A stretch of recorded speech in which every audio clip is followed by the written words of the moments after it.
매일 성경 본문에 따라서 함께 디모데 전서를 묵상하고 있습니다. 우리가 오늘 함께 읽은 본문은 사실은 성 역할에 대한 다양한 논의 가운데 있는, 그 가운데 아주 핵심적으로 다뤄지고 있는 본문입니다. 결론부터 이야기하자면 이 본문이 말하고자 하는 것은 남성과 여성의 성 역할이 아니라 예배자의 태도와 자세라는 주제를 가지고 말씀을 이어가고 있습니다. 오늘 본문을 바르게 이해하기 위해서는 크게는 두 가지를 고려해야 하는데요. 첫 번째는 성경 전체에서 이 사안들을 어떻게 다루고 있는지, 그리고 디모데 전서라는 이 편지 안에서 문맥을 고려하는 것입니다. 저를 포함한 많은 분들이 사실 성경을 읽으면서 우리가 가지고 있는 문화와 배경으로 쉽게 그것을 해석하고 받아들이는 유혹을 받게 됩니다. 하지만 이 편지는 2000년 전 우리와는 전혀 다른 문화와 상황 속에 다른 언어로 기록되었다는 것을 기억하며 성경을 읽어가야 합니다. 신약 안에서 먼저 이 사안을 확인해 봤으면 좋겠습니다. 예수님의 부활을 가장 처음 바라보고 그것을 증언한 사람들을 여인으로 성경은 소개하고 있으며, 로마서 16장에서 바울은 여성 지도자들에 대해서 소개하고 언급하고 있습니다. 로마서 16장 1절과 2절 말씀을 한번 같이 읽어보겠습니다. 시작. 내가 갱그레아 교회의 일꾼으로 있는 우리 자매 베베를 너희는 주 안에서 성도들의 합당한 예절로 그를 영접하고 무엇이든지 그에게 소용되는 바를 도와줄지니 이는 그가 여러 사람과 나의 보호자가 되었음이라. 아멘. 이뿐 아니라 갈라디아서 3장 28절에는 온전한 연합을 이야기하고 있습니다. 제가 읽겠습니다. 너희는 유대인이나 헬라인이나 종이나 자유인이나 남자나 여자나 다 그리스도 예수 안에서 하나이니라. 성경의 일관적인 가르침은 모든 사람이 예수님의 제자가 될 수 있으며 나아가 그리스도 안에서 하나임을 가르치고 있습니다. 이제 바울의 편지를 문맥에 따라서 한번 세밀히 살펴보고자 합니다. 디모데 전서는 목회서신이라고 불리는 바울의 편지 중에 하나입니다. 바울은 에베소 교회를 디모데에게 부탁을 했고, 목회자로서 디모데에게 권면하는 마음을 담아서 이 편지를 보냈습니다. 그래서 이 편지는 특정한 상황과 맥락 속에 있다는 것을 우리가 알 수 있습니다. 1장에서는 우리가 바울이 디모데에게 주는 기초적인 권면들을 확인했었습니다. 과거 율법에 매여 있는 이들 가운데 하나님의 자비로운 개입을 생각하게 하고 떠올리며 그것에서 벗어날 수 있도록 가르쳤고요. 그리고 이제 목회자로서 디모데가 목양을 어떻게 이어가야 할지 그 구체적인 내용이 2장부터 시작되게 됩니다. 특별히 예배 모임에서 어떻게 우리가 처신을 해야 하는지, 그리고 어떤 목회자들과 집사들을 선출하고 세워야 하는지, 디모데의 개인적인 우선순위를 네가 앞으로 어떻게 세워야 하는지 그 이야기가 2장부터 쭉 이어지게 됩니다. 2장에서 바울의 관심사는 일반 사회나 개인이 아니라 공적 예배의 태도와 실천에 있었습니다. 2장 1절을 세 번역으로 제가 한번 가져왔는데요. 앞에 화면을 보고 같이 읽어보도록 하겠습니다. 시작. 그러므로 나는 무엇보다도 먼저 모든 사람을 위해서 하나님께 간구와 기도와 중보 기도와 감사 기도를 드리라고 그대에게 권합니다. 목양에 있어서 그 무엇보다 우선시하는 것을 기도라고 말하며 기도를 가장 바울은 강조하고 있습니다. 그러나 이 기도는 특정한 어떤 모양의 기도를 다루고 있는 것이 아닙니다. 모든 사람을 위한 모든 종류의 기도가 필요하다고 가르치고 있습니다. 3절에서 7절은 기도와 예배를 가능하게 하시는 하나님과 예수님의 사역에 중점을 뒀습니다. 그리고 이어서 8절은 예배자의 핵심적인 태도로 다시 주제가 돌아오게 됩니다. 디모데전서 2장을 읽다 보면 내용이 계속 바뀌는 것처럼, 주제가 바뀌는 것처럼 느껴지지만 사실은 예배와 기도라는 큰 주제가 이어지고 있다는 것을 우리가 확인할 수 있고, 우리가 이 주제 가운데 오늘 본문을 읽어 나가야만 합니다.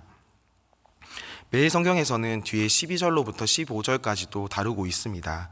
하지만 이 내용들은 3장에서 감독을 선출하는 그 리더십과의 부분과 연결이 되므로 오늘은 11절까지만 다루도록 하겠습니다. 그럼 우리가 8절부터 한 절씩 함께 살펴볼 텐데요. 8절 한번 읽어보도록 하겠습니다. 시작. 그러므로 각 처에서 다툼이 없이 거룩한 손을 들어 기도하기를 원하노라. 아멘. 바울은 교회 안의 성도들, 특별히 남자와 여자의 그런 전형적인 약점을 앞세워서 예배자들의 태도를 점검하고 있습니다. 건강하지 못한 남성들의 성향을 분노와 다툼으로 표현하고 있고, 여성의 약점을 외모에 대한 지나친 관심으로 표현하고 있습니다. 그리고 이들이 앞으로 나아갈 태도로서 남성들에게는 거룩한 기도를, 그리고 여성들에게는 선한 행실을 이야기하고 있습니다. 우선 남자들에게는 분노와 다툼을 지적하고 있습니다. 분노와 다툼은 개인의 기도를 방해할 뿐 아니라 예배와 공동체 간의 화목도 반드시 방해하고 갈라지게 만듭니다. 예수님께서 예배 전 형제들 간의 다툼을 멈추고 그리고 화목을 권하는 장면을 우리가 떠올려 볼 수 있는데요. 마태복음 5장 23절로부터 24절 말씀입니다. 제가 읽겠습니다. 그러므로 예물을 제단에 드리려다가 거기서 내 형제에게 원망 들을 만한 것이 생각나거든 예물을 제단 앞에 두고 먼저 가서 형제와 화목하고 그 후에 와서 예물을 드리라. 예수님께서는 순서상 예배보다 화목이 앞선다고 가르치고 계십니다. 그러나 이것이 예배가 중요하지 않다는 것이 아니라 분노와 다툼이 개인과 공동체의 예배를 방해할 수 있는 그 위험성을 예수님께서는 가르쳐 주셨던 것입니다. 분노는 수많은 감정 중에 하나이지만 동시에 인내 그리고 호의, 용서의 부재를 말하기도 합니다. 그리고 다툼은 이러한 감정과 태도가 외적으로 드러나는 것으로 항상 공동체 안에 분열과 상처를 주게 만듭니다. 그렇다면 거룩한 손을 들고 기도한다는 것은 무슨 의미일까요? 구약에서는 사실 많은 곳에서 두 손을 들고 기도하는 장면들을 확인할 수 있습니다. 그리고 예수님께서도 손을 들고 기도하신 장면이 나오는데요. 누가복음 24장 50절 말씀입니다. 같이 읽어보겠습니다. 시작. 예수께서 그들을 데리고 베다니 앞까지 나가사 손을 들어 그들에게 축복하시더니, 손을 이렇게 드는 행위는 먼저는 하나님께 은혜를 구하는 자세고, 그리고 다른 이들에게 내가 호의를 베풀 준비가 되어 있음을 보여주는 표현 중에 하나입니다. 그리고 여기서 말하는 거룩은, 성경에서 말하는 거룩은 행위에 기초한 것이 아니라 사람의 마음이 하나님과 올바른 관계에 있음을 보여주는 것입니다. 그렇다면 문자 그대로 오늘날도 우리가 기도할 때마다 이렇게 두 손을 들고 기도하는 것을 의미하는 걸까요? 그렇다면 사적인 기도의 자리에서든지 이렇게 우리가 공적인 예배 자리에서 우리 모두가 두 손을 들고 기도해야 할 것입니다. 이 의미는 우리가 서든지 앉든지 손을 들든지 내리든지 엎드리든지 그 모양과 관계없이 하나님과 공동체를 향한 헌신을 우리가 진지하게 표현을 하며 기도해야 하는 것을 가르치고 있는 것으로 우리가 이해해야 합니다. 때때로 우리 안에는 분노가 생길 수도 있고 공동체 안에는 다툼이 생길 수도 있습니다. 불편하더라도, 그리고 그것을 마주하는 것이 어려울지라도 우리는 그대로 내버려 둬서는 안 됩니다. 화목을 위해 용서를 구할 수 있는 용기도 필요하고, 때때로는 먼저 용서할 수 있는 마음이 우리 사랑하는 3일의 가족들 가운데 풍성히 넘쳐나기를 축복합니다. 또한 우리의 기도가 나의 만족과 유익을 위해서 기도하는 그 단계를 넘어서서 하나님과 공동체를 향한 헌신을 고백하는 기도가 되기를 축복합니다. 이것이 첫 번째, 우리가 예배자로서 단장해야 할 모습입니다. 이제 두 번째 9절 말씀을 함께 보도록 하겠습니다. 함께 읽겠습니다. 시작. 또 이와 같이 여자들도 자기를 단장하고 따은 머리와 금이나 진주나 값진 옷으로 하지 말고. 아멘. 9절은 이와 같이로 문장을 시작하고 있으며 나는 또한 원한다라는 문장 구조로 되어 있습니다. 나는 여러분이 어떤 무언가로 자신을 장식하기를 원합니다 라고 지금 바울이 이야기하고 있는 것입니다. 그렇다면 우리가 여기서 질문해야 할 것은, 그렇다면 무엇으로, 어떻게 우리가 예배자로서 나를 단장할 수 있는 것인가 라는 것에 대답을 해야 되겠죠. 앞서 손을 드는 것과 마찬가지로 문자 그대로 외모를 전혀 꾸미지 말라는 것이나, 또는 반대로 남성들은 단정하지 않게 옷을 입어도 된다는 말은 당연히 아닐 것입니다. 또는 유행하는 옷을 입어서는 안 되거나 화장을 하지 말라는 뜻도 아닙니다. 이 이야기들은 예배 가운데 있는 우선순위에 대한 맥락에서 이해를 해야 합니다. 그렇다면 우리는 어떻게, 그리고 무엇으로 단장해야 할까요? 우선은 단정하게 옷을 입고 소박함과 정절로 단장해야 한다고 이야기합니다. 우리가 이렇게 딱 떠올리게 된다면 머릿속에 지나는 이미지가 있을 텐데, 수도원에 있는 수도사들의 모습을 떠올릴 수 있습니다. 그러나 바울이 목회 서신에서 이러한 외적인 단장을 자주 언급을 하는데, 이 이미지는 수도사들의 모습이 아니라 하나님을 예배하기에 적절하고 그리고 과시적이지 않은 그런 의복을 이야기할 때 사용하는 표현입니다. 이렇게 말한 이유는 당시 에베소의 상황과 연결이 되기 때문인데요. 따은 머리나 그리고 금이나 진주나 값진 옷은 당시 로마의 신여성이라고 불리는 사람들의 일반적인 모습이었고, 그리고 특별히 에베소라는 지역에 아데미 신전이 있었는데, 아데미 신전의 여사제들이 항상 이렇게 자신을 단장하고 꾸미며 과시했던 모습들을 보여줍니다. 자신들의 모습을 이렇게 사치스러운 모습을 통해서 증명했었던 것이죠. 그렇기 때문에 에베소 교회 성도들의 모습은 이방의 우상신들에 섬기는 것들과는 모양이 달랐어야만 해서 바울이 이렇게 권면하고 강조했던 것입니다. 그리고 우리는 마침내 그들과의 모습은 다르게 선한 행실로 우리 예배자의 모습을 나타내야 된다고 이야기합니다. 10절 말씀입니다. 제가 읽겠습니다. 오직 선행으로 하기를 원하노라. 이것이 하나님을 경외한다는 자들에게 마땅한 것이니라. 아멘. 아름다움에는 육체적인 것만 있는 것이 아닙니다. 경건으로 비롯된 아름다움도 있습니다. 베드로전서 3장 3절로부터 4절에서는 내면을 가꾸는데 우리가 더욱더 집중해야 된다고 이야기하고 있습니다. 화면을 통해서 함께 같이 읽도록 하겠습니다. 시작. 너희의 단장은 머리를 꾸미고 금을 차고 아름다운 옷을 입는 외모로 하지 말고 오직 마음에 숨은 사람을 온유하고 썩지 아니할 것으로 하라. 이는 하나님 앞에 값진 것이니라. 아멘.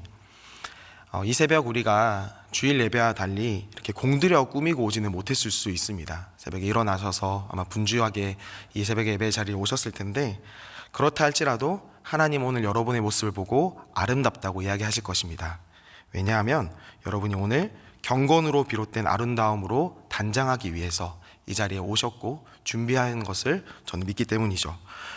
저와 여러분의 모습을 하나님이 분명 아름답다고 칭찬하실 것이고 귀하다 여겨주실 것을 믿습니다. 바울은 이렇게 경건으로 단장해야 하는 근거를 하나님을 경외하는 자들에게 마땅하다라고 설명합니다. 아데미를 숭배하는 이들이 점점 화려한 장식과 사치로 자신들을 증명하고자 하지만, 하나님을 경외하는 자들은 세상의 방식과 동일하게 우리를 증명하지 않습니다. 때때로는 소박해 보일 수 있고 때때로는 손해보고 사는 것처럼 보일 수 있지만, 공동체와 이웃을 섬기는 선행으로 우리가 하나님을 경외하는 태도를 나타내며 예배자의 모습을 단장하게 됩니다. 그동안 우리가 무엇으로 스스로를 단장했는지 함께 돌아봤으면 좋겠습니다.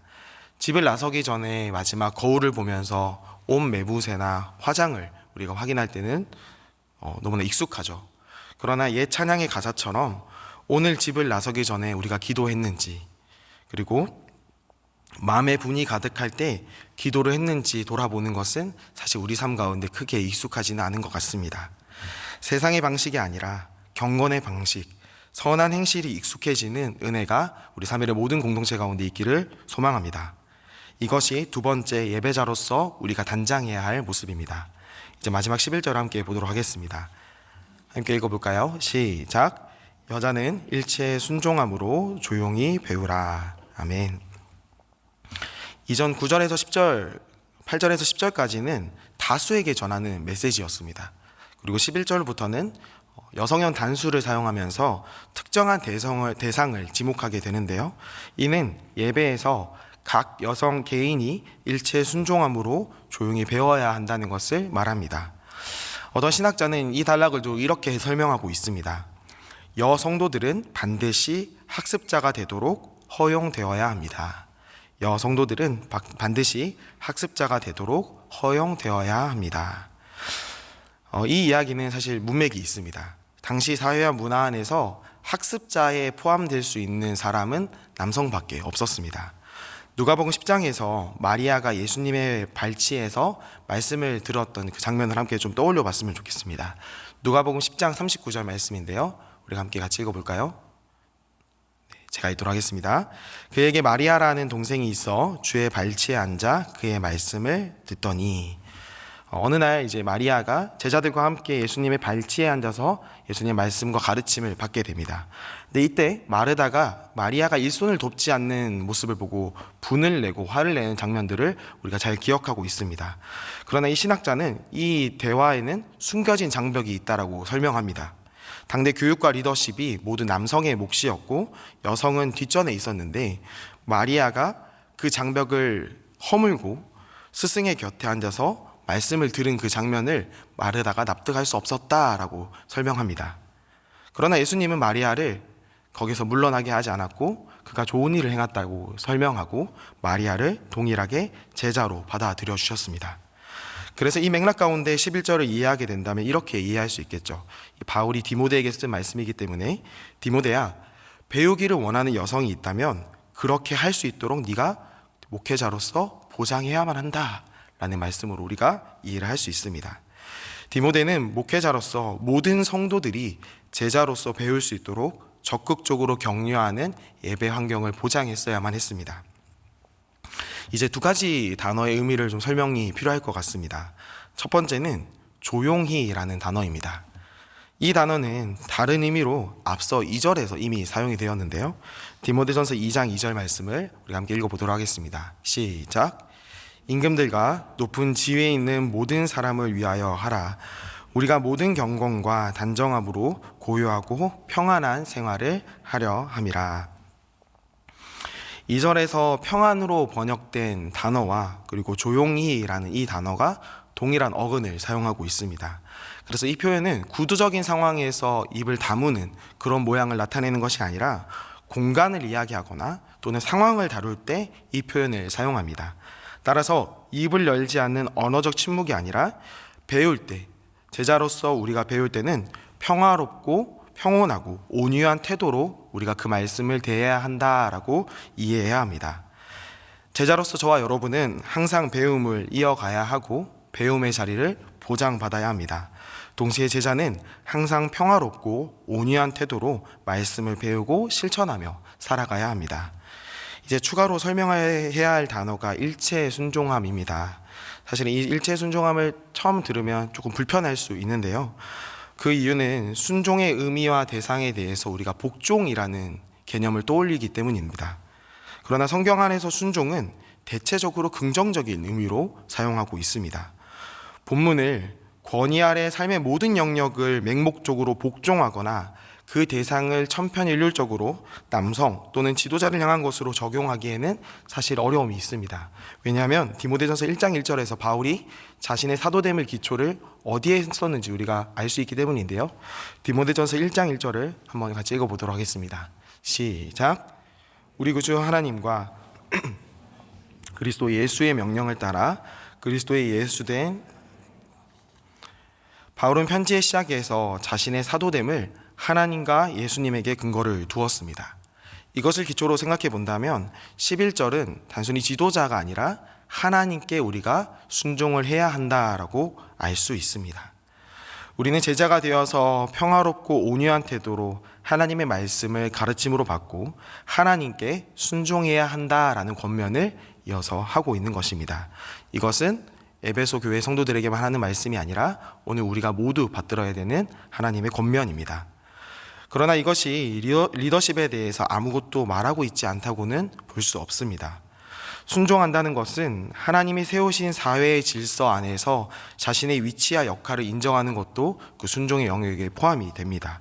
그래서 하나님께서 권위를 맡기신 이들을 인정하는 것도 우리가 순종한다라고 이해할 수 있습니다. 우리는 배움을 통한 교육과 성장의 측면을 중심으로 11절 말씀을 함께 묵상을 했습니다. 말씀을 배울 수 있는 자리와 그리고 기회가 주어짐을 저와 여러분이 당연히 여기지 않았으면 좋겠습니다. 항상 하나님께 감사하며 하나님을 향한 전적인 순종의 자세를 예배자로서 단장하기를 축복합니다. 말씀을 묵상하면서 오늘날 우리는 무엇을 집중하고 있나, 무엇에 집중하고 있는지 한번 돌아보게 되었습니다. 에베소 교회 안에는 당면한 많은 문제들이 있었습니다. 디모데에게 바울이 편지를 쓰면서 그 문제들을 어떻게 처리해야 할지도 다루기에 지면을 할애하기에는 부족했을 것입니다. 그런데 바울은 그러한 기술적이거나 목양적인 방법들을 설명하기보다는 우선 기도를 강조하고 기도로 시작해야 된다고 이야기했습니다. 기독교 영성을 연구한 한 학자가 이렇게 이야기를 했습니다. 개인의 기도의 자리인 고독으로부터 공동체가 만들어져야 하고, 공동체가 하나님과 이웃을 향한 자연스러운 반응으로 사역을 만들어내야 합니다. 그러나 오늘날 우리는 거꾸로 사역을 하다가 문제가 있을 때 공동체를 돌아보고, 공동체에 문제가 생기면 기도의 자리를 선택하게 됩니다. 라고 이렇게 지적을 했습니다. 저와 여러분의 정체성은 우리가 하고 있는 사역으로 또는 외적인 모습으로 증명하는 것이 아니라 하나님과의 관계로부터 세워짐을, 즉 기도로부터 시작된다는 것을 기억하기를 바랍니다. 예배자로 세워진 우리가 마땅히 세 가지 모습, 거룩과 선한 행실 그리고 순종을 결단하며 하나님 앞에 아름답게 단장하여 오늘 하루 모든 영광 올려드리는 우리 삼일의 가족들 되기를 축복합니다. 우리 들은 말씀을 기억하면서 하나님 앞에 우리가 어떻게 단장해야 할지 결단하며 우리가 가지고 온 기도의 제목을 가지고 기도하신 후 삶의 자리로 돌아가도록 하겠습니다. 함께 기도합니다. 하나님 감사합니다.